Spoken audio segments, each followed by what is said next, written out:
All right, good Friday morning. Good morning, everybody. Made it to the end of the week. Mm-hmm. And all week we've been seeing all these unbelievable images and video of Hurricane Helene, the aftermath.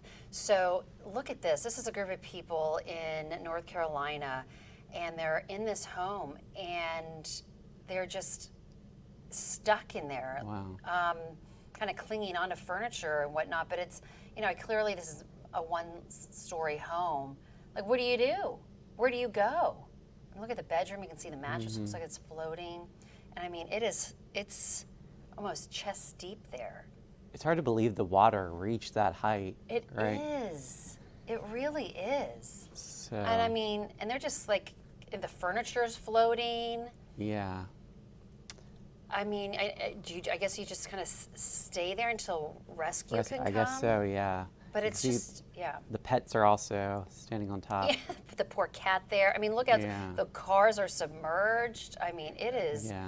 It's amazing the devastation and how quickly and A mess, frightening. yeah. Yeah, and what a mess. So. Yeah. Okay. Speaking of rain, so the Sierra Desert, is typically one of the driest regions on Earth. Well, Yeah. this is satellite footage taken by NASA, and it's showing what is typically just desert is now kind of popping up with this green, with plant life, because they had, I guess, a cyclone drenched the region Yeah. and provided all this water, and so plants are popping up in areas that are typically treeless. Yeah. And yeah, so Morocco, Algeria, Tunisia, Libya, those areas receive hardly any rain, and they got all this rain, and now they're turning green. They're like us. They got a lot of rain recently. They got a lot of rain recently, yeah. Yeah. It's just amazing how the earth changes and evolves and what happens Yeah. and how powerful Mother Nature is. I'm not sure where the Sahara Desert normally is in comparison to this map, but Yes, I'm guessing where the green yes, so I think a is. lot of that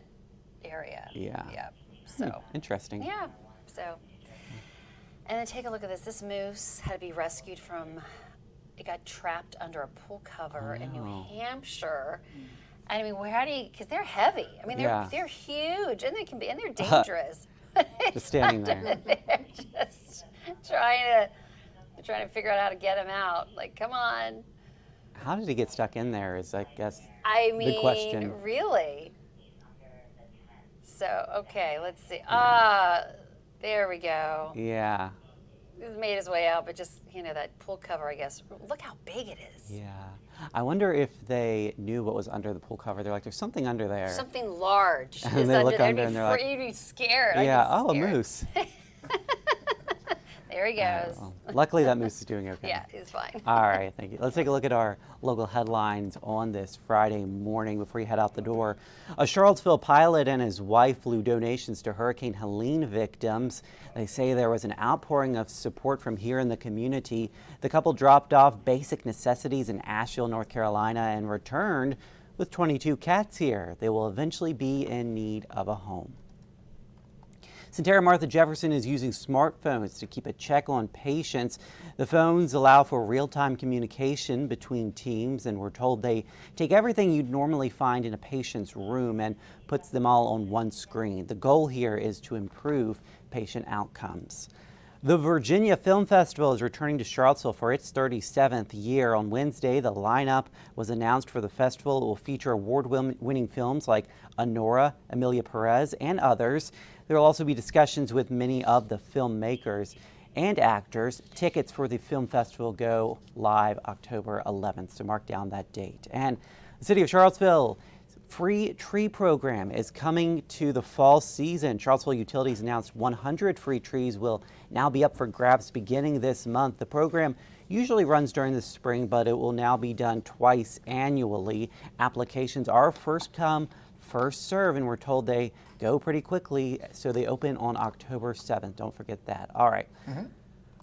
Luckily, we're finally getting out of this rainy pattern out there. Yeah, still a low level moisture, though, and that has caused a lot of fog this morning. So we've got visibilities across parts of the region down to 0. So if you are heading out, give yourself some extra time. Won't be a bright, sunny day today. We'll have mostly cloudy sky, but despite the clouds, temperatures should warm up into the mid-70s thanks to a southerly wind. We are tracking a weak cold front that may bring a stray shower to parts of the region this evening. Keep that in mind if you are going to be out and about this evening. Otherwise, skies should clear out, and it's really going to set the stage for an outstanding weekend. Sunny on Saturday, we'll get up to near 80. Breezy, sunshine Sunday, mid-70s.